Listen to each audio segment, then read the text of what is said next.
Assalamualaikum warahmatullahi wabarakatuh. Kenalkan, nama saya Ahmad Ramadhani Naufal, asal dari Prodi Komunikasi Penyiaran Islam dengan NIM 30425005.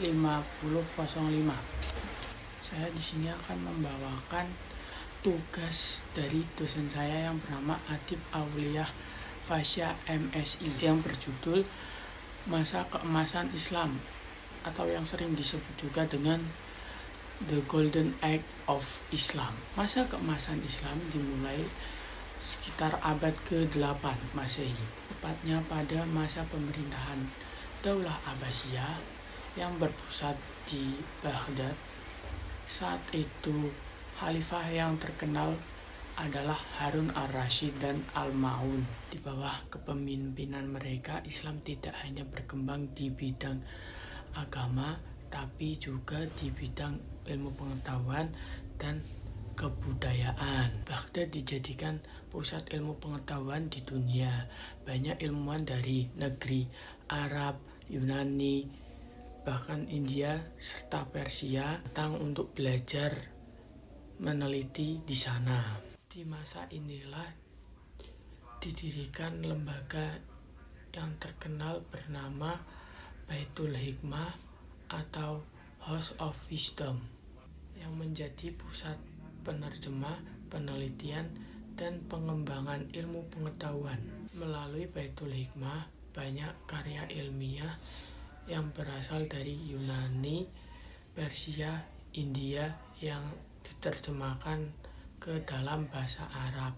Dari sinilah umat Islam mengembangkan ilmu pengetahuan dengan dasar yang kuat dan memperluas sesuai dengan ajaran Islam. Kemajuan ilmu pengetahuan dan sains. Pada masa keemasan Islam, berbagai bidang ilmu pengetahuan sangat pesat.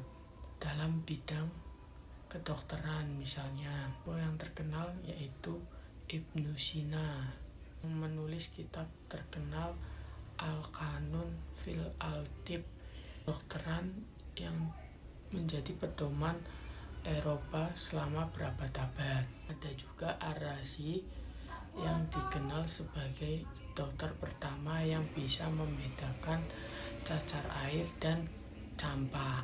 Bidang matematika kita mengenal Khawarizmi, penemu rumus aljabar, jadi dasar dari matematika modern. Bidang astronomi ada Al-Fakhrani Al-Batin yang membuat perhitungan rotasi bumi dan peredaran planet dengan akurat. Dalam ilmu kimia kita kenal Jabir Al-Hayyan sebagai bapak kimia modern.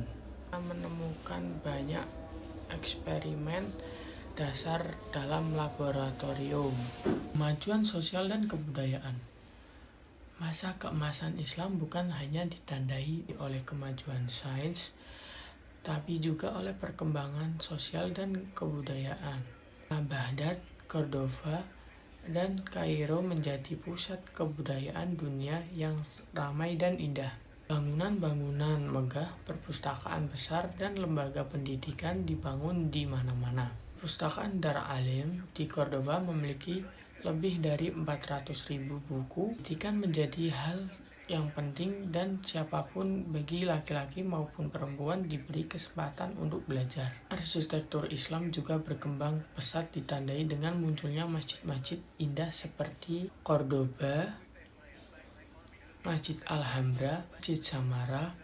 Semuanya mencerminkan keindahan dan kejayaan peradaban Islam saat itu. Nilai-nilai Islam dalam kemajuannya.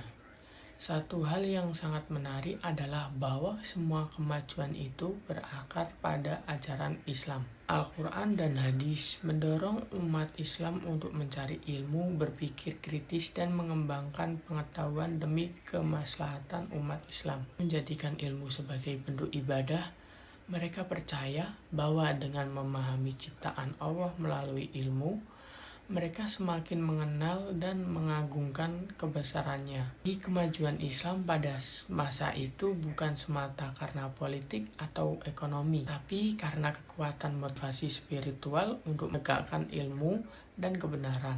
Akhir masa keemasan Islam dan pelajaran yang bisa kita ambil. Sayangnya kejayaan itu tidak bertahan lama. Abad ke-13 peradaban Islam mulai melemah akibat konflik internal, serangan bangsa Mongol, dan perebutan kekuasaan di antara kerajaan-kerajaan Islam. Namun warisan ilmu dan peradaban dari masa keemasan Islam tetap abadi hingga saat ini. Di masa itu kita bisa belajar bahwa keilmuan, kejujuran, dan semangat mencari kebenaran adalah kunci utama. Sebagai mahasiswa dan generasi muda Islam, kita harus meneladani semangat para ilmuwan muslim terdahulu seperti Ibnu Sina, Al-Khawarizmi, dan Al-Farabi yang menjadikan ilmu bukan hanya alat untuk hidup, tapi juga jalan menuju keilmuan dan keberkahan.